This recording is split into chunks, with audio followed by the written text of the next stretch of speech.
Hello, and welcome to Outside the Zeitgeist, an opinion podcast presented by Mook Media. Please be aware that the opinions expressed on this show do not necessarily reflect those of the host platform. Outside the Zeitgeist is funded by people like you, for some reason. And now, here are your hosts, Greg and Charles.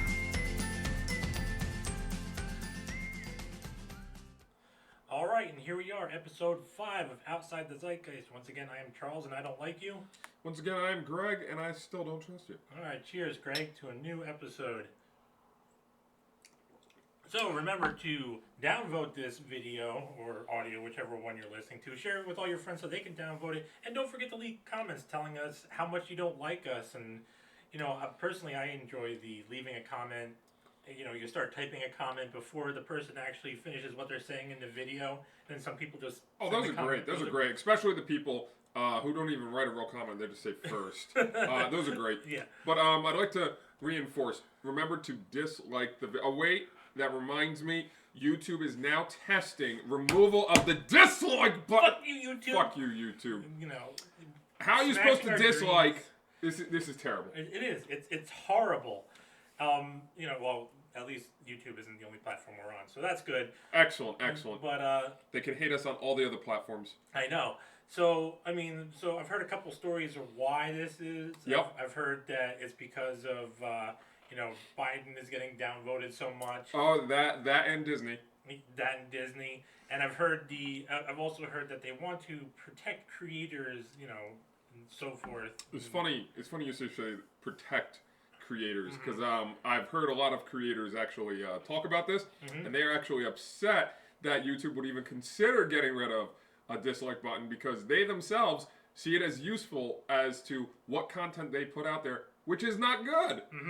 So yeah, I mean it's feedback, but that brings to mind something like, you know, when you have binary active engagement like YouTube does with the upvote, downvote, and so forth, or like Reddit or Facebook also. Sure. That, you know, how good of a system is that really? Because especially when somebody does something like we do with long form content, you know, you're supposed to just simplify an entire however the fuck long minute video or audio to a simple upvote or downvote. Well, I'm not really certain binary. Being able to make only binary decisions. Yes, it's good, or no, it's bad, kind of things, really is actually all that useful in the long run. It's useful in a short-term sense, but it doesn't really give you much help in any other setting, unless it can only be true or false. And, you know, there's a lot of situations where you'll see the comments on videos, and there's more nuance, perhaps, to how much someone likes it. You know, like, there's no... I guess there is a third measure. The reason I say there's a third measure is the views. So if I look at a video, I typically expect to have, I expect personally that anybody who I think is popular is going to get about 10% of total like or dislike ratio compared to their total views. Maybe 20 at most, but you don't usually see much more than that. I mean, that's just because I think most people don't care about actually doing it. Yeah, I mean, you know, I'm pretty sure a lot of people just put something on play and they just go and do whatever the fuck. And absolutely. Go to the next video or audio or so forth. YouTube has decided that if you want to be seen in the algorithm, you have to have those likes because it gets you higher up there, apparently. Yeah, I mean, but... I think they should encourage dislikes, personally. What's that? I think they should encourage dislikes. Yeah, I mean, I'm all for dislikes. I would love to see the most hated videos on YouTube. I think it would be very entertaining. It would. You know, I'm for that myself. But I mean, in a more serious note, I mean, I would prefer. I mean, in order for me to take a feedback system like that more seriously, I would have to. There would have to be something that was not so simple. You know, you can scale it 1 to 10. You could. You know, that's too complicated for the average YouTuber. Oh, an average person, you know. Because, you know, we're all stupid and so forth. Sure, absolutely. Yeah. Speaking of being stupid, I gotta call myself a fucking jackass because you know what's down over there? What is down over there? It's a fucking fire hydrant. Because remember on the last episode, I was complaining about them not that my complex is not letting people park at the on the side. Yes. So I called them up and I just asked them like what's going on, why is this like this? No, the fire department wanted us to do so, and now even though I went and approached it, just inquiring what's going on, and I had a talk with the rental office and so forth, and apparently the fire department's had issues with people blocking fire hydrants and. So now they're killing everybody. So, yeah, I mean, so I can't really blame him on that. But on our last episode, I was all bitchy and being like, "Well, I'm not sure the fire inspector can say that." Yeah. So now my jackass of the day is me exhibiting many of the fucking shit I hate about our fucking species. I once got ticketed in New York for parking too close to a fire hydrant by 1 foot because I thought I was within the distance to park. Mm-hmm. But apparently I was 1 foot in the zone because you have to be some sort of like 18 feet on both sides or 12 feet on both sides of the fire hydrant. Was it even properly labeled? What was it? Was it even labeled? Was there indication on the curb or anything? No, they don't do that in New York. They want you to get tickets. That's why they have the most confusing signs. In the same day, I cannot make this up. So I got the ticket for the fire hydrant, and then I went to visit a friend who was in New York. From the next location at the next location, I parked it in what I thought was a parkable area, because you're reading the sign and the sign says no parking between these hours, yada yada yada. Then on a separate line, which is to be read as part of the same sentence, apparently not a new sentence or any new information, it says something about commercial and something else and yada yada yada. And suffice to say, it was the least intuitive sign I've ever seen, but. I do not blame the government. I blame the fact that the people who run the government want to take your money. And so they're going to make signs that are very confusing purposefully so they can get your money. Glad you made that distinction because you know my bitching the other day. So what's your nightmare fuel that you want to bring up, Greg? So first and foremost, speaking of the government, the Department of Justice has come out very, very quietly, you may not have even heard this. They like said, a thief. Yes, they said there are no sedition charges on any of the people for January 6th. Surprise, surprise. And I saw this happening. I've been watching. So there's this one YouTube channel on civil law. Mm-hmm. He's does great legal analysis. Very smart guy. And he's been going through all this, and he has this running series of all the charges that he sees. Brought up on people that stormed the Capitol and everything. Now, when it comes to that event, I have mixed feelings about it because, on one hand you had people getting in there who were just what's it called, just playing into the partisan bullshit. Sure. But on the other hand, when you see videos. There were people actually looking for paperwork, looking for incriminating evidence. Well, yeah, if you have all this rhetoric that's being pushed by Trump, and you have all these other people who are against Trump saying that there isn't stuff happening, eventually someone foolish might come to the conclusion that, well, maybe someone's hiding something, because if I believe Trump and I don't believe these people, then there might be evidence to the contrary lying around in their office, as if there was evidence that they would actually leave it around. For someone to just grab at. I mean, but it's not surprising, that information came out that most of those people that didn't storm the Capitol were desperate people. They lost their jobs. Some of them weren't any of that. They were just. Oh yeah. I support the president. I'm there, and I'm following the crowd, and the crowd apparently is moving in, and that must mean I'm allowed to move in too. Mm-hmm. Yeah, I mean that's it's kind of the not knowing what's going on and so forth.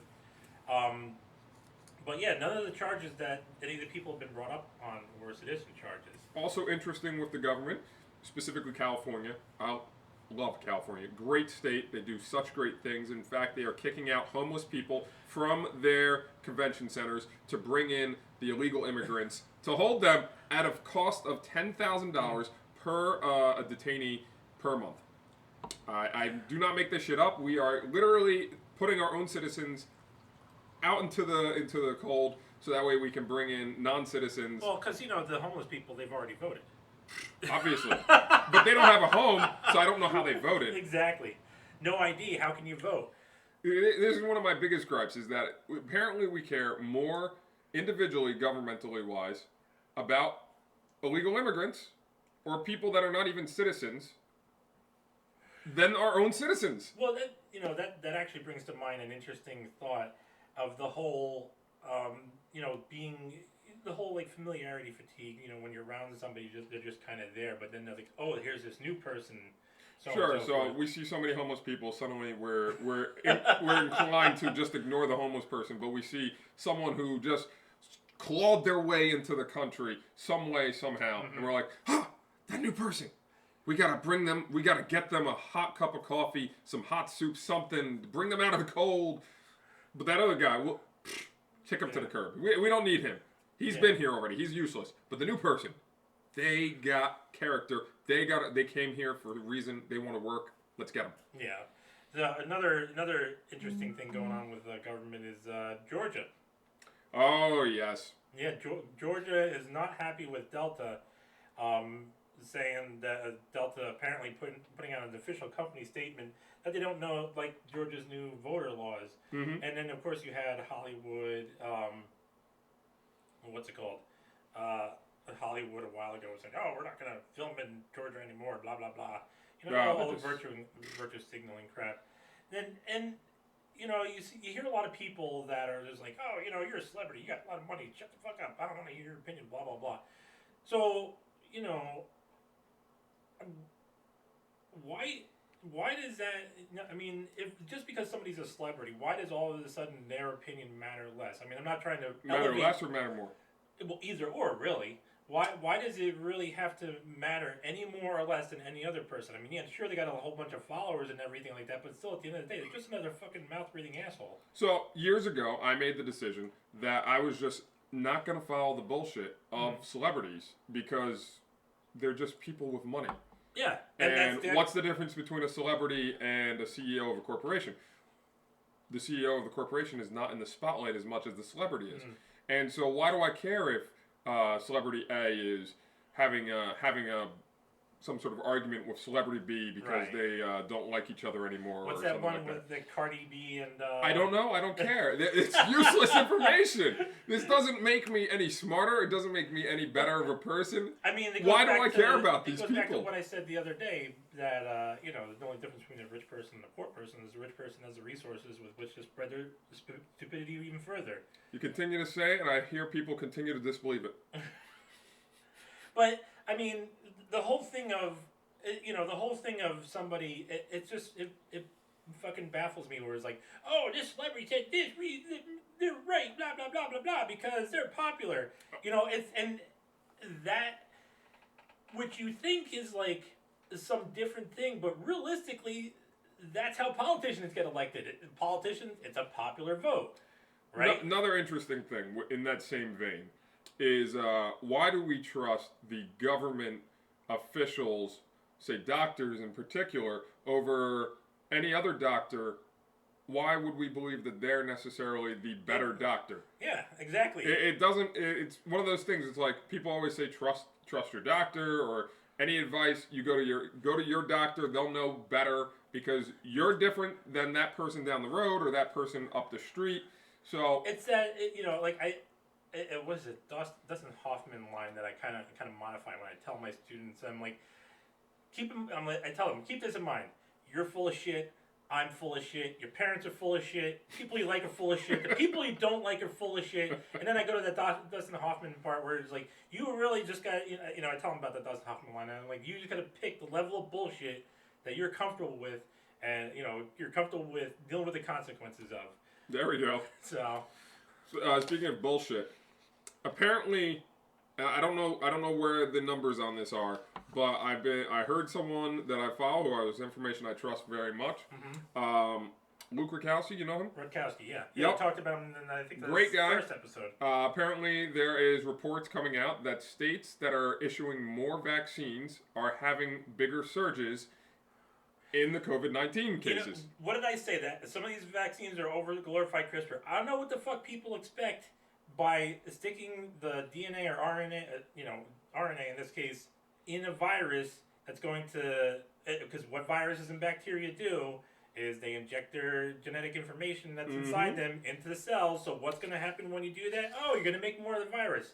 So how did people not fucking see this coming? And then also New York with the strictest lockdowns.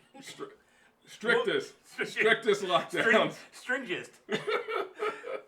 Strictest lockdowns is once again also getting some of the most cases at this moment in time, and they've already had I thought a third of their population vaccinated. So that in Michigan, apparently they're surging. Whereas I hear nothing about Texas, and they're 3 weeks out from their nothing. And Belgium, of course. This baffles me. How the fuck can you not expect to just create more copies of the virus by injecting the genetic information into the cells of people? And I assume you heard about Belgium too? Oh, how they're just their high court said no, we're not doing it anymore. So they got 30 days to get rid of all of the COVID-19 lockdown measures, which will make them the same in Texas. So the word on the scuttlebutt is that Biden wants to make it so that people who don't get the shots can't get food. Now that sounds very interesting. That sounds very Biden. Yeah. You know, it's authoritarian. Now it's time to murder the poor because this is what you voted for. But it's It's like people who had a choice a long time ago between having all them nice things or freedom. Of course, they chose comfort. Yeah, 150 million of you assholes. I also have an update on a news story we covered just a few days ago. Ooh, what is that? The shoe. The shoe. The shoe by the rapper Lil Nas. Oh, yeah. He's getting sued, right? Yes, he is. By Nike. And a temporary restraining order has already been given to him by the courts, which is funny because they already sold through all the shoes, so there's no more shoes that are going to be sold. But I say we move on to... Well, I got one more thing. One more thing? So, one place that does some interesting reporting is called the Gray Zone. The Gray Zone. Yeah, they do a lot of their small group, as best as I can tell. They do a lot of journalism about what's going on in Latin America, South America with Venezuela and whatnot. And they did a report the other day about China and the whole thing with the Uyghur Muslims and the idea of that China is, he has all the re-education centers and they're torturing the wonderful Uyghur names. And what's it called? Now their assertion, and they put out information to back it up. Their assertion is that a lot of this is actually propaganda from a disgruntled Chinese billionaire. Now, you talk about the Uyghur Muslims. Yeah, all of that is propaganda. Not all of it. It's just it's blown out of the proportion that it actually is, right? I mean, and you do go into that thing of there's three sides to every story, right? Sure. So now my thoughts on that is, when it comes to China is an authoritarian country. Yes. Okay. Not only that, but we see how much Hollywood cows to China, and all these different institutions in America cow to China. So, with or without the Uyghur situation, I would still keep China at arm's length just because of the fact that they are, admittedly authoritarian country, and and how much influence they have over here in the country. Like, I mean, I'm pretty sure too that it's just a complete coincidence. I'm not trying to draw any conclusions here, but you might scare someone. I'm pretty sure it's a complete coincidence that you have all this white male hating here in America, and much of our media is influenced by a country where there's more males than females. No connection there, I'm sure. Don't scare the people, man. We need them to not like it. They need to dislike it. Oh, god damn it, that's right. Fuck you guys. So let's move on to the topic of the day. Which is your topic. Yes. So this is our format now. The Monday show that gets released whenever the fuck we can finally upload it, because I have Paupernet is going to be my topic, and Thursday is going to be Greg's topic, and then maybe one day we'll get enough people, have enough followers, enough money where I can actually get real internet, and we can have guests, and we can have the guests make the topic for the day. Oh, that would be great. That would be great. I already have people that I would want to have on the show. Wouldn't want? No, I would want. Oh, would want. Okay, good. There's always a list of people I don't want to see. I would actually bring people that I wouldn't want on just because. Yeah. They'll have good conversations. Oh yeah. Hopefully. The whole talking head. So all right, what's the topic for the day, Greg? Topic of the day is I just want to discuss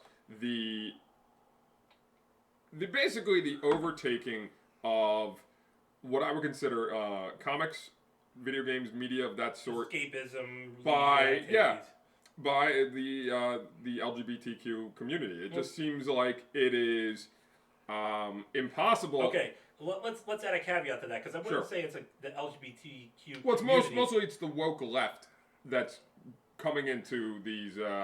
They're making all comics, it seems like, PC, or if there was no diversity, quote unquote, in this, they're changing it such that not only is the character itself being changed, but also the sexual identity, or however you want to describe it, of the character is also being changed. For example, let's go with Miss Marvel. Okay, you know Ms. Marvel? Also known as Captain Marvel now. Unfortunately. I don't know why they changed the name to Captain Marvel. Must have been a marketing ploy. But Miss Marvel was rebranded into another character who had stretchy arm powers, who was also a young black girl. But they had to do that so that way they could make the blonde white chick into Captain Marvel, who originally Captain Marvel was also a male character. Which it's this whole amazing thing. But this isn't a new phenomenon. This has been happening for at least the last 5 years plus. I've just seen slowly over time, as culture has become much more PC, that they've made changes very much in the comic book space that is not being liked by a lot of people, to just completely force certain plots down your throat. It's interesting because, I'm pretty sure Marissa Tomei had something to say about this, because it's the whole idea of, them changing the heroes to this, that, and the other color, gender, and this. So let's see what I think Marissa Tomei had this to say. Oh, he's got a boar, a beer, a couple of deer. Whoa, you're gonna deer? I don't know, I suppose. I mean, I'm a man's man. I could go deer hunting. A sweet, innocent, harmless, leaf-eating, doe-eyed little deer. At least, I'm not gonna go out there just to wimp out, I mean, All the right, guy will lose respect for me. Would you rather have that? Man, this is your fault. It is my fault. Come on, give us that line. What about these pants I got on? You think they're okay? I should have just had well, that's what I thought, because that's what it says in the title of the video. Here we go. Imagine you're a deer. You're prancing along, you get thirsty, you spot a little brook, you put your little deer lips down to the cool, clear water. Bam! A fucking bullet rips off part of your head. Your brains are laying on the ground in little bloody pieces. Now I ask you, would you give a fuck what kind of pants the son of a bitch who shot you was wearing? and that's really the whole idea, right? If someone's there to save you, do you really care what the fuck their skin color is or their sexual orientation? I mean, unless you were really, personally, I don't. But if we're reading it, it must be a certain way. Yeah, I know, right? Another thing I've seen, and I don't really read the comics just because those types of comics don't really entertain me, but they changed Iron Man into, I think they also changed Iron Man into a black girl. There was, that's right. Yeah, there was some sort of Starfire. I don't know. It's all I know is I saw something a while back with a whole comic book series where it just seems like everything they're changing. Apparently, Superman's going to become a black guy, which is craziness. You know, Superman is somebody I actually identified with, not because, you know, of his skin color, but because he was an alien, because I don't fucking understand you. Actually, realistically, I have to say the person, or really the people I identified with the most was the Solomons from Third Rock from the Sun. Solomons. John Lithgow is an amazing actor. Wonderful show. Great show.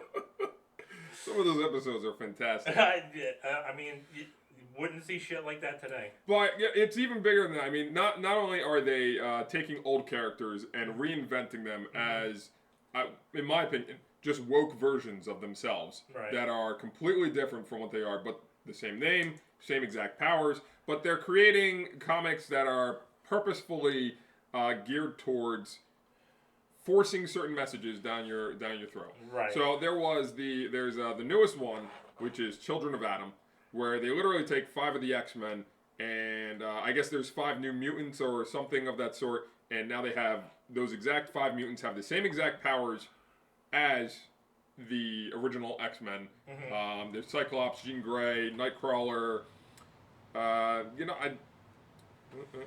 So there's another one. All right, so let me get this straight. So they created new characters with similar powers. Similar or the same exact powers, but all right. So you know that's something I don't really have a problem with, because I mean, let's face it, all the really notable powers of superheroes has really just kind of been done, right?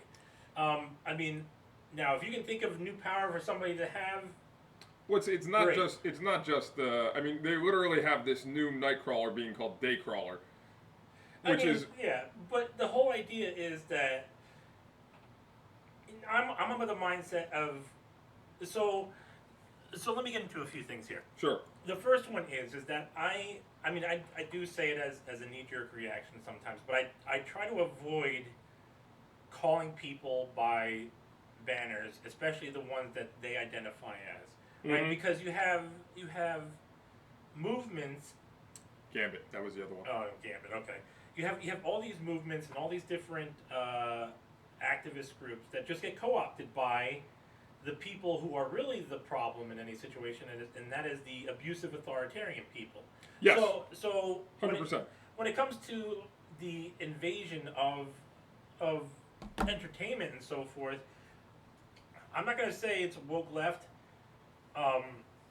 Tends to be right now. Well, I mean, that's what they call themselves, but the question is that are they really, right? I mean, if you're an abusive authoritarian person, I wouldn't consider that woke. That's just propagating the same shit that is because the whole idea is that, you know, the whole idea of the woke culture, at least from what I understand it, is that there's this authoritarianism that goes on in society, and it's based on either sex or race.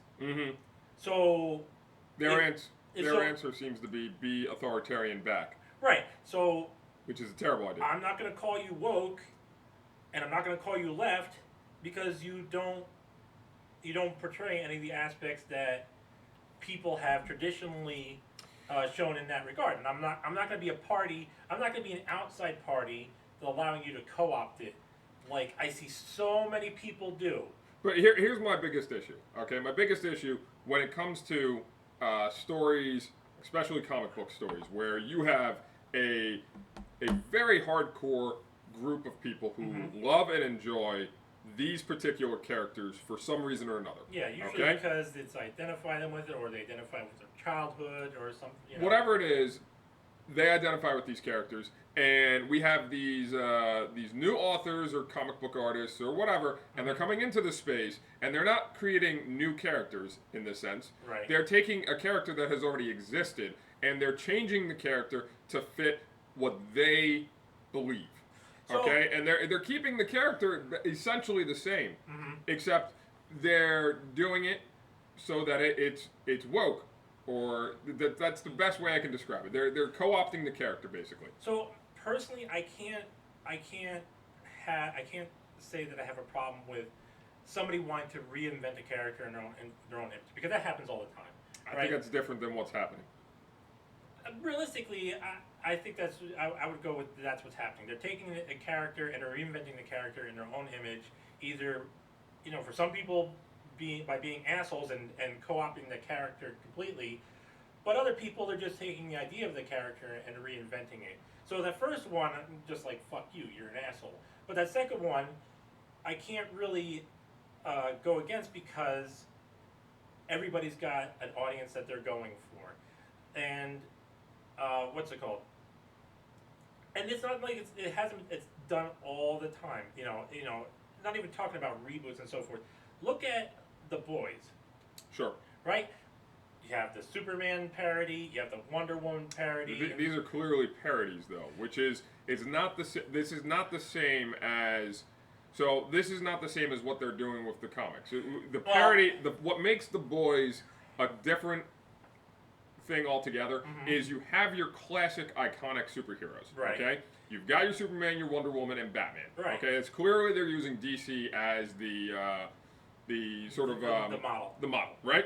So you got your classics. You also got your Aquaman, who is not that good. You've got a couple others that they've put into there, here and there. And he got sexually assaulted in the right. hills. What makes The Boys a completely different thing is, let's imagine a universe where you do have these similar types of characters, okay? Because no matter what, every comic book superhero universe has these characters, okay? You can't get around it because they become the pinnacle. They're the classic tropes. They become the staples, yeah.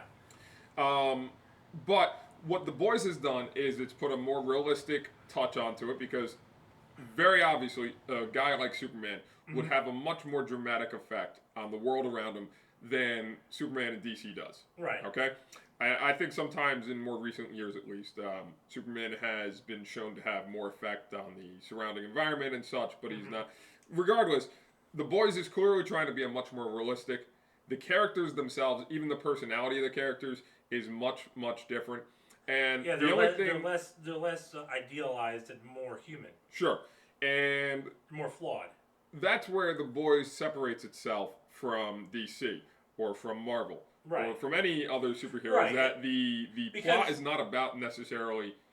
But it's the same thing that, the point that I bring up is that if you want to take these staples and reimagine them, by all means go ahead and let people who like it, and let people who don't like it, dislike it. Where I draw the line is trying to say, these are the characters all along, and this is, or saying this is the way it is now because reasons. It's the market of ideas. Let ideas go out there, and people will like the idea, and people don't like the idea, don't like the idea. Sure. My issue with it is that there is very obviously there are people that are trying to change the space from what it is, which is this wonderful area where you have this imagination of individuals who are creating characters or improving upon the characters or changing the characters in ways that are healthy and good for the actual space itself. And instead you've got people who are coming in and saying, well, my ideology is better than yours, and I'm going to take your character and I'm going to change it to fit my ideology. And now this is what the character is supposed to be. So the question becomes is, how long will that last? Because that's definitely not it's never been a popular idea throughout all of history. Well, I haven't heard anything incredible about, there was another comic book series where they had some crazy character names with some crazy powers from Marvel. Some of the characters were Snowflake, Safe Space. Right. One of the characters was like, had his grandfather had internet gas, and that's what gave him his power. Internet gas? Come on, people. You can be more creative than that. That's just lazy writing. But that I haven't heard anything about it. I don't know anybody who's talking about it. And there's a couple guys I follow that are really big into comics, and they usually mention what they dislike, and they would definitely be talking about it, which is because it's another thing for them to talk about. So, now to go into to that, just the point that I was making a little, and try to approach it from a different angle. It's okay to have. Well, I mean, it's okay in a general sense. I'm not going to give people permission because fuck you all, you're all assholes. But, I mean, it's not inherently a bad idea to make something that tailors to a niche audience. I mean, No, for you're right. let's take us an example, right? Sure. I'm saying I'm going to go out on my very far limb there. You know, Very the far? one that's all the way out there. You Is that can't the see. tentacle one? Yeah, the tentacle porn limb. You know, that might fuck me in the ass. But Keep and going. say, well, I'm going to go out there on that limb and say, realistically, our show is for a niche audience. Absolutely. And there's a lot of shows, comics, video games, whatever, that are for niche audiences. Mm-hmm. My complaint, has and always will be, is when someone says... You try to take that niche audience and you force it into the mainstream. Yes. I don't like people trying to force their images, their ideals, their thoughts, trying to make me think in certain ways or have certain types of thoughts that are exclusively in one direction. I don't like people forcing their authority on me. Yeah. And that's what I feel is happening in a lot of these right, these and things. that's what gets with the main point that I bring up is that it's not about, you know, the woke people, the quote woke people, or the quote left people, or, you know, left, right, and all that bullshit. The real, and this is what I was saying, you know, Saturday at the dinner we were at. Sure. The main problem is people who are abusive authoritarians, and if you buy into the bullshit of those people, and start calling them by what they call themselves, because they're only calling themselves something or other to use that as like a shield and a justification to give themselves credit, you know, for the most part, then you play a part in doing a disservice to people that are genuinely in that title, right? So here's an example, right? The whole incel movement, right?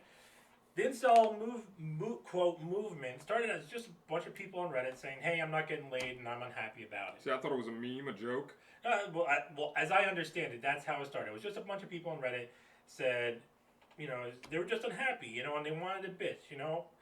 We like to bitch because we're Jews, you know. Well, I don't know if I'm Jew. I may be Jew, but Greg here is definitely a fucking Jew. You know, you can tell. I mean, just look at me. He put the Sheeny curse on me.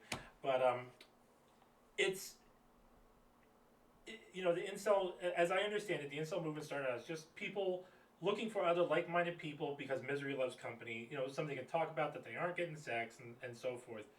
And just like any group, and that's why this is where I have the problem with things going mainstream, is that it attracts the abusive authoritarian people, and they try to co-opt that group, and they say, "Oh, I'm this thing, so you all got to do what I say because I'm this thing." And my problem is I think they've already co-opted a lot of the pop culture groups. Well, that's what happens in general in pop culture, which is why I prefer to stay in the niche hobbies and communities and so forth. Well, they're even invading those, man. The last board game convention I went to, they were there too. I saw it's pronouns getting disgusting on to me. names and so It's forth. Atrocious. But so another one of the things I'm upset about is Star Wars. I loved Star Wars back in the day. Apparently, there's a lawsuit. Really? Apparently, there's a lawsuit. Now, this actually brings up an interesting point. So apparently, there's a lawsuit that. Was it from George Lucas? No. It's the fans against Disney. And That's even better. It's over Return of the Jedi, and it's over the idea that Disney set up false expectations. Now, this brings up a lot of interesting questions for me, and I'm just fascinated about this because, here's the idea, right? Mm-hmm.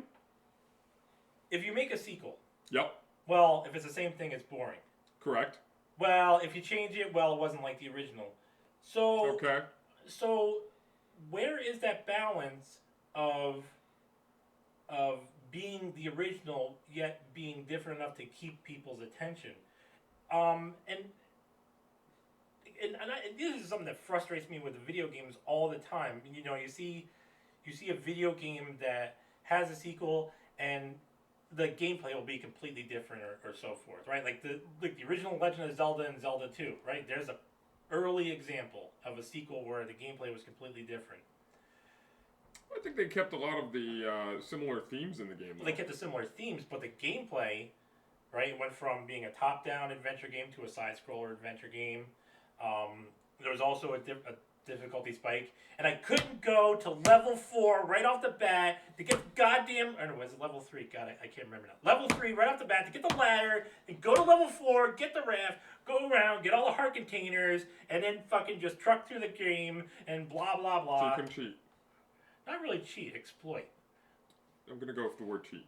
Just like Faxanadu, where I would grind every time I played that game. I would grind the money for the really powerful weapon at the beginning of the game, and then just. Look, this just tells me they don't have enough game testers testing mechanics in games, because they obviously missed some big exploits that were able to be taken advantage of. Or maybe they put those in there on purpose. Perhaps. Sometimes I think that's true, but most of the time I think they just miss things. So now, here's the other question. So, I'll get to the question in a second. Mm-hmm. So one thing that seems to work, like Golden Sun.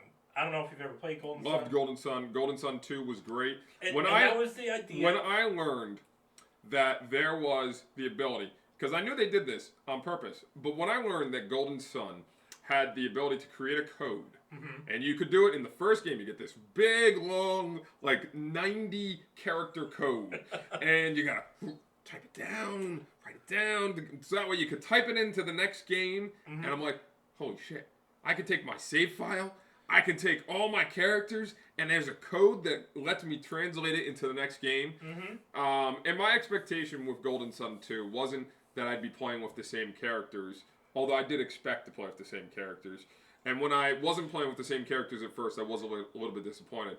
But my expectation was, holy shit, this is another game in the franchise. It's great. I get to learn more about this very interesting land. Because to me, always the most interesting thing in Golden Sun was that it was, I guess it was supposed to be like that middle Earth between mm-hmm. Actual Earth right. and some sort of other realm. I've read right. books. There was a Merlin series I read back that had a similar premise. Right. But the fact that the world was flat and that it was very small and that the cliffs just went off is like, okay, this is interesting. What's going on here? Is this like this limited area there's more surrounding? Mm-hmm. And the fact that you didn't know what was going on made it even more mysterious. So I've always been a fan of maps. So the geography of Golden Sun was very, very interesting. And you never got to explore all of it. Right. And then in Golden Sun 2, you got to explore all of it, yeah. which was really great. And it made it very fun and interesting.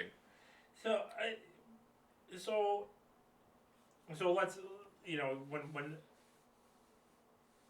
when I say looking at the situation, what you can glean from it, and the intent, versus mm-hmm. the intent. So here's a point where I think the intent of a thing like a sequel really kind of takes the place of that, as reverses what I said before, because really if you have to kind of look at the intent when you see a sequel to something. Why is the sequel being made? A lot of times they just want to capitalize on the popularity of the IP. Much like good old Spaceballs, The Search for More Money.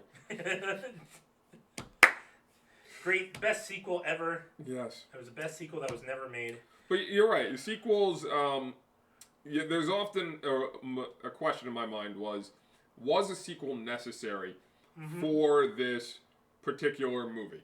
Okay? And for the plot line, for the characters. For anything, actually. Any story in general, did it need another piece to it? Because there's always a lot of people, including myself, when you end a story, mm-hmm. you're like thinking to yourself, well, what's happening with the characters now? Yeah. They lived happily ever after, or maybe there was more right. that happens in their life. So was this sequel created for money, or was it created to progress the story? Like, I had, I had the story in my mind for this mm-hmm. character, or this group of characters, and I just really wanted to get it out.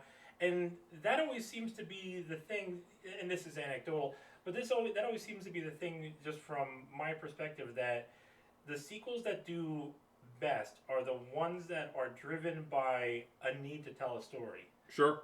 There's always going to be a lot less sequels that are that are actually good than are bad, because most often I find that sequels are made just because it's popular. Someone corporate said, let's make a sequel to this. Let's make some sort of series out of this. I think that's why Snowpiercer, the TV series, was made. Not because Snowpiercer actually needed a TV series, but because they saw money. Because someone thought Snowpiercer was good. Into a series. I thought the premise of the movie was just kind of... It was a stupid movie. Yeah. I thought it was a bad movie. I watched the whole thing. It was awful. It was interesting, but it was still awful. Yeah, interesting idea, but once you start to think about... It just doesn't... It didn't make any sense to me. The whole idea, the train goes across the entire world, Speaking of things that didn't make sense, I started watching Star Trek Discovery. No, don't. I watched pretty much the entire first season. I think at the last episode of the first season, I was just like, all right, I can't. Now, acting was good. Special effects, good. All that kind of stuff. There were a couple good episodes. Now, the whole stuff with Lorca, even though there were some plot points that left questions, it was good. But at the very beginning, the whole idea of this Michael character, their mutiny being the whole thing that makes them infamous, that makes her infamous, is it's just ridiculous. I still feel like we didn't really learn too much about that. Well, I mean, so it's not you have a an organization that goes out and meets new species and has a prime directive and anything, everything like that. So like mutiny or something like that is not going to happen at all. And even if it does happen, it's going to be spread around in this way. That right off the bat just kind of broke the immersion, because when I think about Starfleet as an organization, and the people involved in Starfleet, that just doesn't make sense on how that organization would run. Especially for me having military experience myself. So I'm used to that kind of structure, and I'm used to what goes around the scuttlebutt, and so that, and then her being blamed for starting the war. It just doesn't make any sense to me. I strongly feel there was more going on than what you're told as a viewer, and it just seems like there was a forced narrative. Right. And so that's my problem with the show, is that there were these plot points that were just kind of drawn out to force this plot line along, rather than letting things happen in a way that seemed natural. And this is another one of my one of the things that I dislike, is that, so I'm a huge fan of any story that is compelling, that seems that it works because it's told very well, it's natural, it progresses in a way that makes sense, and I don't care if the character lead is male or female or whatever. It could be an animal. That's the thing. Like Leonard Kersner brought this up, is the whole idea. Like Star Trek has always kind of been this idea of, like, you're talking about a crew, but it all focuses around a Michael character. It was also always been, not only has it always been around the crew itself, which this didn't feel like it was as much. It was also all about the fact that the Federation is very, everything is involved. But I feel like they went out of their way to do, because this is supposed to be really early in the Federation, right? Yeah, it's supposed to be around, around the time that Kirk is captain. Okay, so there weren't as before. It doesn't. Every time I see a Star Trek show that is made after Deep Space Nine and Voyager, and especially the ones that are set in the past. Well, what was it? It was just Enterprise. I guess those were both set in the past, right? Enterprise and Discovery both set in the past, right, from after Voyager. And I think that really, like, Star Trek was never really this, and this was, I think, was a problem with Enterprise as well. That Star Trek was never really supposed to be this gritty episodic drama. It was more supposed to be a bunch of one-off series with some things that tie in between episodes. Sure, that was what made Next Generation so good. And so you see, in my opinion, just too many alien species for that time, I think, on the ships. And then they keep coming up with new alien species, which is, you got so many groups you're working with. There seems to be like a whole lot of retconning in Discovery that doesn't make sense. And even even when it got to the point where what's her name was talking to the Klingons, like, oh, why are you attacking us and our identity, and I was like, oh, okay, so apparently the Klingons are SJWs, but That's a good assumption there. And the other thing too was the romantic relationship between the engineer and the doctor. I do have to say, at first I was just like, oh god, another romantic relationship, because you had that between Riker and Troy in Next Generation, and I do have to say that is another actual good thing about the show, because it becomes something that motivates the what the hell is the guy's? I can't remember the guy's name. The engineer character later on. It becomes an issue. So that actually wound up being a thing, right? So it really starts. I'm really thinking that Star Trek Discovery really becomes a good discussion for what we're talking about here, because there are parts about it that are done well. Yep. Done really well. Yes. And there are parts about it that are just crap. And this goes to the whole idea that, well, our opinions are crap, because, opinions are like assholes, they all smell and everyone's got one.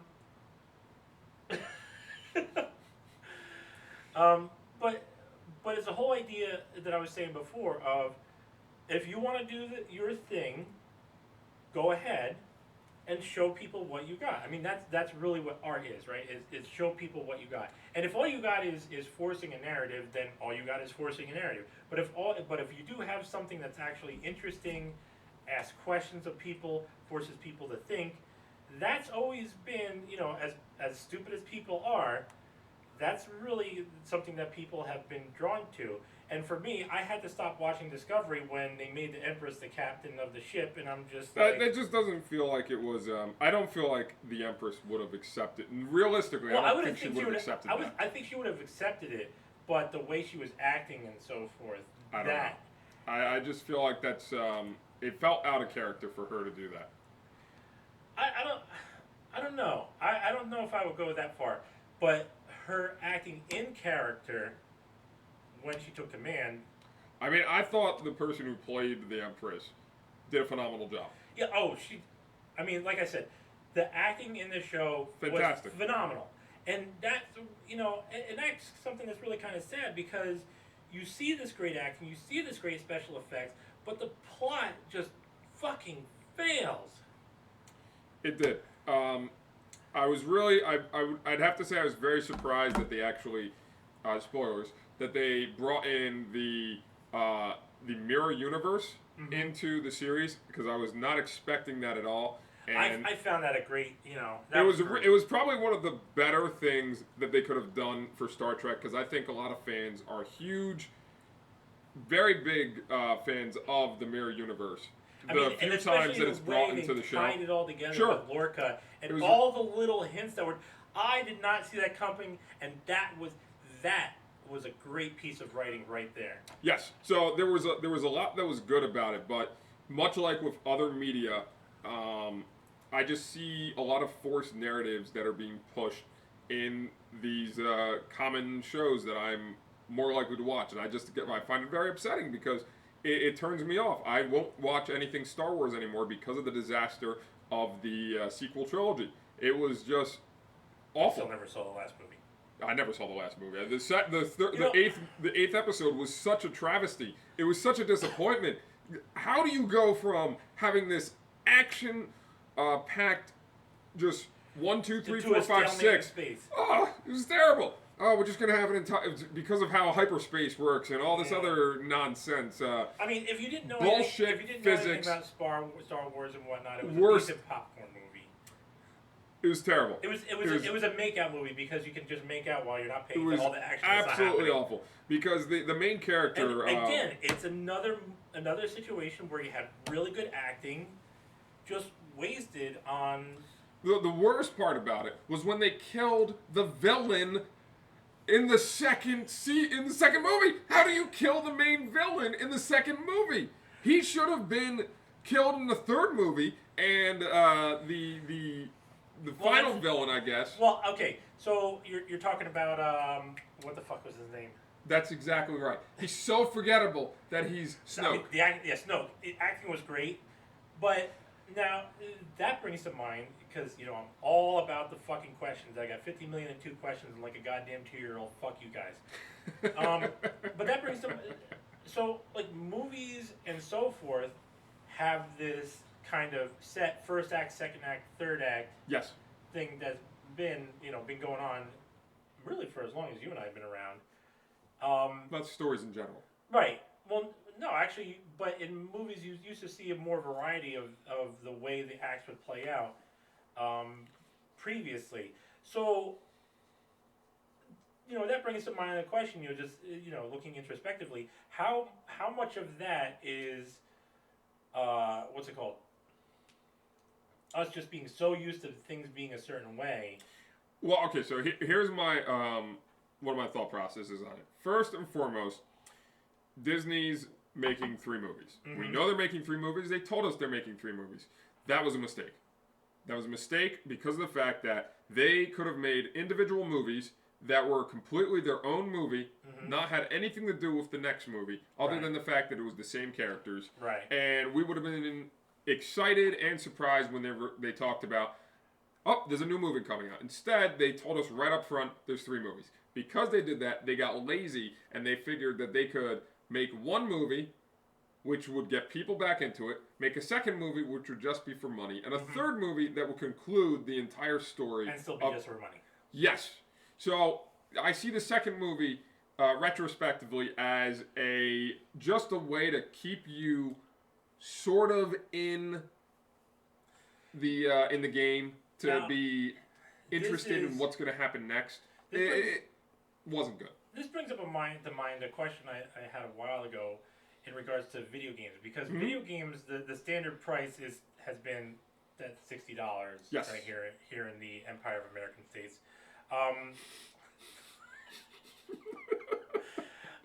Well put. And it hasn't changed at all. Now, if we look at you know, the fact that we consider all the factors, right? Let's consider different factors. Market's gotten wider, right? Sure. And you can change the narrative of games to appeal to a wider market, even in that aspect, and so forth. But people haven't been making more money, right? You know, so okay, so that's another aspect to keep. Unless they start their own video game company. I know, right? But you know, I was toying with the question a while ago of, is $60 still a fair price to pay for a game? I don't think so. I don't think so either. I mean, talk about inflation and everything like that. Yes. The price of a video game has not followed inflation over the past at least 30 years. Amongst one of the most surprising things to me is the fact that the price of video games has not gone up. But realistically, the price of video games has gone up. And let me elaborate the prices on that. in other ways. So to keep people from getting upset about the price point of video games going up in price, what they've done is a 2-tiered system. Is they have the game itself, okay? And they can either monetize for more money 2 ways. First and foremost, they include some bullshit item or post-release sales. No. Before even that, they got some bullshit item that they're selling you on, that if you buy the special edition, you're going to get either in-game or it's going to be a physical thing that only comes with the game itself. Now, video game companies have been doing this for decades. They've been giving you little extra bits if you buy the pre-release. Once they discovered that the pre-order became so popular. Absolutely. GameStop capitalized on it in such amazing ways. GameStonk. Yes. EB Games at the time when I was first buying video EB games. Yeah. Funkoland, if you remember them. Oh yeah, I remember Funkoland. Great place. Great name. And now it's GameStop. But, so they first figured out that people would buy pre-releases if they guaranteed them this extra bonus stupid item. Lord of the Rings is one of the ones. They had a stupid little sword that was a letter opener. I mean, why? But moving on from that, after they stopped getting as many pre-orders, because obviously that has degraded in some capacity. Yeah, people have less money. Yeah, well, that too. Yeah. So now they got the second way they've monetized getting more money out of people, which is the day one DLC. or the post release marketing. Sure, right? That too. Or the post release income strategy where you have DLC, season passes, loot boxes, this, all this, that, and the other thing. So, and that brings to mind the question when we talk about all this media in general of, because, there have been times when they wanted to raise the prices. I remember when, back in the early aughts when Nintendo wanted to raise the price of a game to $100, and I'm like, okay, but everybody had a big hullabaloo about it, and so what's it called? And so they didn't. But at the same time, now I have so many fucking games, I'm never gonna play them all. Sure. And so, how valid was the consumer in that point to say, to go against the price raise, because you have inflation. So and let's look at what's happened now. Whether or not it's because that the price, the video game price has not stayed not kept up with inflation, we can debate that. But I think it's safe to say that what's happened because the price hasn't gone up. Well, you have, going for the lowest common denominator in a game, right? Companies used to be for more niche groups, right? You had your RPG gamers, you had your sports gamers, and all this, that, and the other thing. Now it's everybody. Now they're trying to appeal to everybody. I think that's a mistake. Personally, I think they've lost money by doing that. Right, and so let me play the advocate of the company here. Is how much of that is out of necessity? I really don't know. What I do know is that Nintendo lost its entire core fan base because of the fact that they decided to go with a system that was targeted specifically at a new audience that they thought would be very profitable. I can't say whether it has been profitable because I haven't looked at their numbers. I will, if I tell you I speak to people who used to buy every Nintendo system back in the day. So I'm one of those people. I used to buy every system. I had an N64. The moment the Wii came out, every Game Boy. I have the Wii. I have the Wii U. I did not buy a Switch. I even owned stock in Nintendo at one point. And you should have kept that. No, I sold it after the Switch came out. Oh, okay, good. Yeah, okay. I sold it. I sold it after the Switch came out, and I made So some money. the Wii for me was the last. Rather, I should say the GameCube was the last system I bought that was an actual system. I did buy a 3DS because I felt that the quality of the third-party developers on the 3DS, the 3DS was still really good. Their handheld systems were still as good because they didn't decide to go with the kiddie market on that one. Right. They decided to maintain their core fan base. But when the GameCube came out, the lack of real quality games on the GameCube outside of Nintendo, and I can't say this enough, Nintendo makes quality games first party. Yeah. They do not make any better games third party. One, they're not making the games. Right. But they don't make it accessible to the third-party developers to make it as good. Recently I think they've started making more, but that was with the Switch. With the but Wii, you're still having troubles with the Switch Sure. and the drifting of the Joy-Cons. With and so Wii, forth. Wii U, even the GameCube at that point, it's just the third-party developers Rare weren't kept there. the GameCube alive. Yes. So that goes back to the question, that was brought up by the topic before of Disney getting, the lawsuit against them, because you have these franchises, right, and then you create these sequels for them, and when you have an initial game of an initial IP or initial game, movie, or whatever, you create an expectation. You do. Right. The initial movie or game inherently becomes advertisement for any sequels that come out. Yes. Realistically, I mean that you just can't deny that. That's just a fact. Now, Well, okay. It does and it doesn't. Right. So because, and that's the other part I was getting to, because. So how you have to ask the question, and that's why I'm so interested in this whole idea of the lawsuit against Disney, is because you have to ask the question. Well, the first thing that came out was a creative product. So now the second thing that comes out is a creative product, but how much of that creative product, well, how much of what that creative product is is based off whether how much people like it and so forth, and like how it resonates with the fans. And you could talk about whether or not it was made as a cash grab, or talk about whether it was made as an artistic intent, right? Because that's going back to the thing with game, with the prices not going up, you see less of artistic intent and more of cash grab and so forth.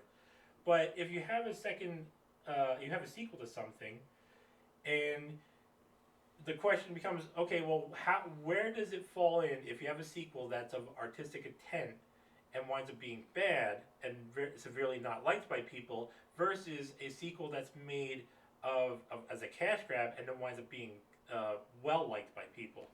I think that's very far and few between of one of those, the second option actually happening. But even still, I mean, Top Gun was one of the greatest propaganda movies of all time, let's face it. Sure. But you still have to ask a question. You do. I choose not to ask that question. I just pretend as if it doesn't exist. But okay, so like with my original point, Borderlands 3. Have you played? I have not. I kind of didn't have much of an interest in the second one. You mean with Handsome Jack? I know. I just, for some reason, the game just couldn't keep my interest. Maybe because, I was going through a bunch of stuff at the time, but... That must have been it, because Borderlands 2 is still the best Borderlands game in existence. Purely just from the villain alone. Handsome Jack was the most incredible villain ever. I'm pretty sure I got like 3/4 of the way through the game, and Handsome Jack is definitely a character that you'll remember. He was a good villain. I don't remember him, by the way. The twins from Borderlands 3 are also good villains. Mm-hmm. Not as good as Handsome Jack. Right. I find it very hard to ever make a villain as good as Handsome Jack. That doesn't mean that a game can't be good without a villain as good as Handsome Jack. Right. But what I didn't like about Borderlands 3 was that they got rid of some of the... In between the time of Borderlands 2 and Borderlands 3, a lot of the core characters have either been killed off or they just weren't in the game in general. One of my favorite characters, not because he's a big character, but because he's there and he's funny, and that's what Borderlands is supposed to be, is it's funny RPG with guns. Right. Dr. Zed. Where's Dr. Zed? I thought you were going to mention Dr. Zed. Where the hell was Dr. Zed? There was 1 or 2 references made about Dr. Zed in Borderlands 3 for the entire thing. With the exception of Brick, who is also one of my favorite characters. Also my favorite Borderlands character from the original game in general. Because his special is he just punches people. In a game of guns, his special is he punches you. But, he's good with rocket launchers and stuff like that. That was awesome. So with the exception of Brick and Mordecai from the original game, most of the characters were all female characters, and I'm not saying that as a bad thing. I'm just saying that I felt like there was some sort of narrative being pushed upon me that we had to have only female characters, because all of the female characters were the leaders of the entire thing. Brick and Mordecai and even Zero, who from the second game, they were not big roles in the game, and I think that was a purposeful design decision for not having them as leading characters in the game itself. Most of the characters were just focused on the Sirens, which are supposed to be very incredibly powerful women in the series, but they are not the game to me. I would love to have had some of these other characters who are really good be in the series more, and Borderlands 3 was not the game that we were promised either. We were promised that there was going to be an entire galaxy of vaults. If you played Borderlands 2, I knew that was coming. That's why I didn't buy the game. If you played Borderlands 2, you'll know that in one of the DLCs or at the end of the game, probably I think it's at the end of the game, they have an entire map and it just shows the entire star system or galaxies with all of these vaults all over the place. I think that was at the end of the first one. No, it was not at the end of the first one. Well, It was at the end of the second one because I'm pretty sure it was the Watcher comes out. Right. It's definitely the end of the second game. The Watcher comes out and says, "I need your help," and is talking to all of the characters that are still alive at that point because Roland has already died at that point. But didn't in the first one they mention there being a bunch of vaults all over the place? That is different. I'm talking about the specific scene at the end of the second game, which you wouldn't have known because you didn't finish the game. You spoiled it for me, Craig. You're horrible. It's at this point, man. You need to be spoiled. But yay, spoil me. They put this game out there, and I'm thinking the only way you have that is either you make Borderlands 3 this incredible game. Mm-hmm. I was hoping that Borderlands 3 was going to have not only new characters, mm-hmm. but also the ability to play as old characters, which would have been really interesting. Mm-hmm. One of my favorite characters from Borderlands 2 wasn't in Borderlands 3. The DLC character, Krieg, the Psycho. As well as the character who only made it into DLC with Deathtrap, the mechanic, the engineering girl. Okay, I don't think I remember that one. She was a very interesting character to play as, but there was a definitive narrative pushed in the game, and that is we're only pushing the female leads, and also interesting to note, because I didn't know that he was gay until Borderlands 3, was the safari hunting guy. What can I think of his name? The big game hunter from Borderlands. I don't remember. You meet him in the beginning of the second game. Let me look it up real quick. I don't remember. God, everybody's texting you. Yeah, I know. He's such a debutante over here.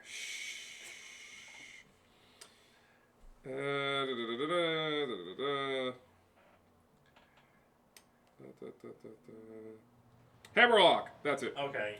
Hammerlock is apparently gay, and I didn't know that, and it wasn't made apparent in the second game. Now the question because is, he is quoted as having had married Moxie, who is apparently everybody's wife, which is pretty funny.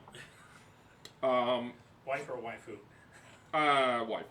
She is married every character every side character, Marcus, Hammerlock, Jack. The wife of all these characters has Scooter and his sister as children, and as it's hilarious character, great character. Moxie is a great character, but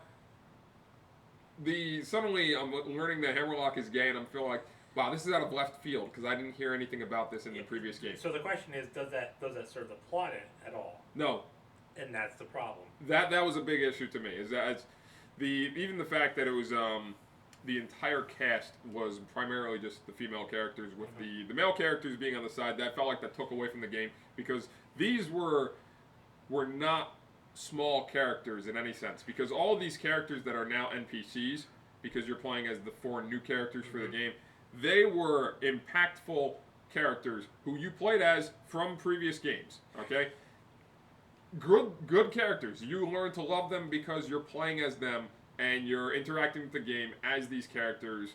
So why? So there's 2 thoughts I wanna bring up, and because we're drawing close on time now. Sure. So the first thought I want to bring up is that, cash grabs aren't anything new. That's been something in the history of gaming. I mean, I can reference Commando for the PC back in the 80s, which they didn't expect anybody to get the last level to, so they just didn't programming it in. Or Smash TV from the arcades, which they never made an ending to, and so forth. And seems like a problem. Yeah, that was such a fun game too. The other thing is that, for me, and this actually ties into dating. To dating? Yeah, somehow. Okay. But you have this whole narrative of, this whole idea of women being propped up in these different media forms, games, comics, and so forth.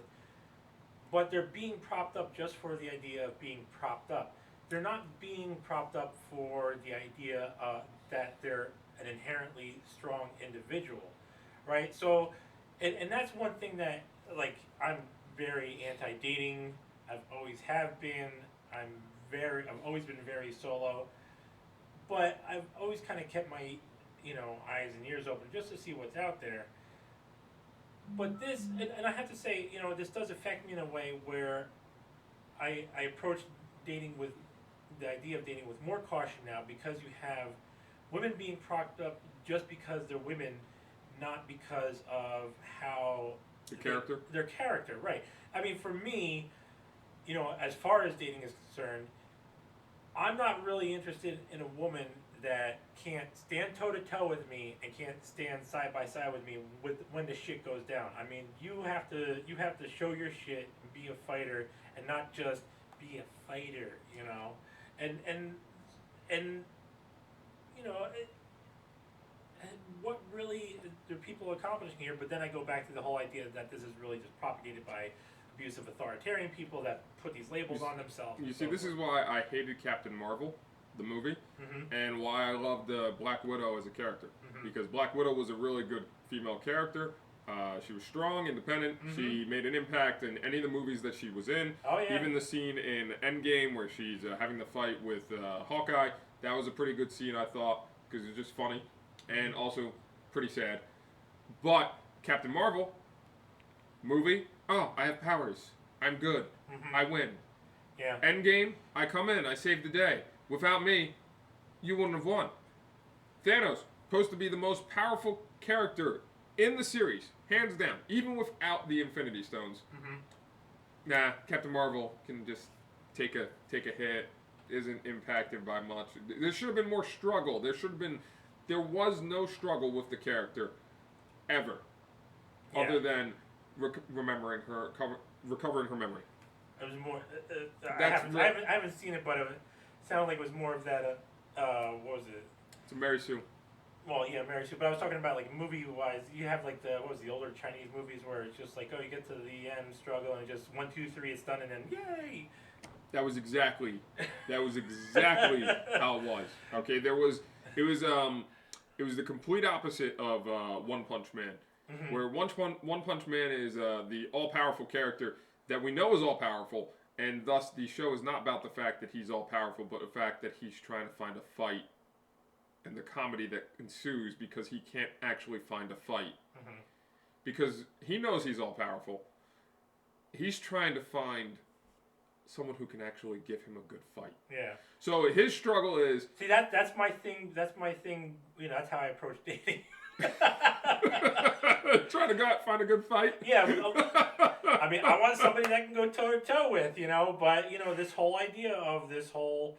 oh, we got to prop up women just because they're women. Well, that just turns me off to, you know, I was already turned off to dating since, you know, I was a teenager, but that just turns it off even more. But I like overpowered characters. Overpowered characters are interesting because if you can write a story where an overpowered character is actually struggles with something and the... Right, it's a whole... Because you remember the 3 basic stories, man versus self, man versus man, and man versus environment. Sure. If you can't write a story with an overpowered character, and it just falls into the point where the overpowered character just destroys everything, and there actually is no real story there. That's why the Superman cartoon from the 90s was so great. Why? Kill Tipsy's him. Well, but here's the thing about Superman. Superman is all-powerful. He's a god. Only if he has a yellow sun. You put him in front of a red sun. Yep. I don't think I've seen. I don't know what happens to him with a blue sun. If he becomes more powerful, or right. I don't know how he interacts with that. Maybe he becomes a black dwarf in the face of a white dwarf. Maybe. But so the thing about Superman is that Superman is a physical god. Wait, hold on a second. So this brings to mind a scientific question, right? Because we have all the stars in the sky. Sure. Right? So that's all the stars: white dwarfs, black dwarfs, blue stars, red giants. Are we getting into this with the stars too? So that's what I'm saying. The stars. So he's exposed to the light from all these different stars. Very minutely. Very minutely. He mostly gets yellow sun radiation rays. Also pulsars and so forth. Well, I mean, we could talk about the physics some other time. You know, I'll go at length. But Superman has real actual weaknesses. Right. One of the more compelling stories I feel like is when he faces why can't I think of the character's name? Lex Luthor? No, Lex Luthor is just really Doomsday? good. Doomsday, that's it. So when he faces Doomsday, and the story behind Doomsday is fantastic. Yeah. And we just keep cloning this character and taking his old cells and putting it into a new one, and then we see if the new one can survive, and if it survives a little longer, and we keep cloning it and cloning it. And then you had very, very interesting story. What's that bad clone of Superman? Yes. That reminds me of a joke. So that's Bizarro. Bizarro, there you go. Bizarro Superman. So that reminds. But that's Superman. That's like the Superman from another realm or something. Yeah, but that's when they have the copy of the copy of the copy of the. But that reminds me of a joke, right? So you had these kids. They go up to their mother and the little girl is like, "Mom, why did you name me Feather?" And the mother goes, "Well, when you were born, a feather fell on your head, and so I named you Feather because I thought it was cute." And the second child goes up and he's like, "Mom, why did you name me Butterfly?" And he's like, "Well, when you were born, a butterfly landed on your head." This is about to get bad. You know me. And I thought it was cute, so I named you Butterfly. The third kid goes up to the mother and says, "Mom, why you named me Rock?" Yeah, you're holding back that laugh. Fuck you. This is pretty sad. But I just don't see the average story being created nowadays with compelling actual story. I just feel like there is a lot of stories in general in comics, movies, video games. All they're being done is they're saying, "Hey, that is a great idea that's already existed. Let me take that great idea and turn it into my idea by putting my ideology on it." Yeah, it's the whole thing of, I miss the days when people wanted to tell a story, and now everybody wants to tell a narrative. That's a problem. We don't have storytellers anymore. Storytellers drive culture forward. All right, let's find a necromancer and raise Aesop from the dead. It's too late. Oh. The body's been dead too long. You sure? I'm pretty sure the bones are somewhere. It's too late, man. It's too late. All you're getting is a skeleton. Aww. You're not even getting a good skeleton. You're getting the basic skeleton. All we need is a femur. This is not Harry Potter. God damn it. Why are you going to smash my dreams? Like YouTube, I'm smashing my dreams of being disliked. Fuck you, YouTube. Dislike us. So you got any final thoughts, Greg? No. No final thoughts except for always question the narrative. I had a thought that I wanted to chime in with at the end, and now I can't remember it. I think you should tell them to go to sleep. You think I should? Yes. Maybe they're already asleep because we've been really boring. What do you think? I don't know. All right, well, that's the episode. So go back to sleep, fuckers.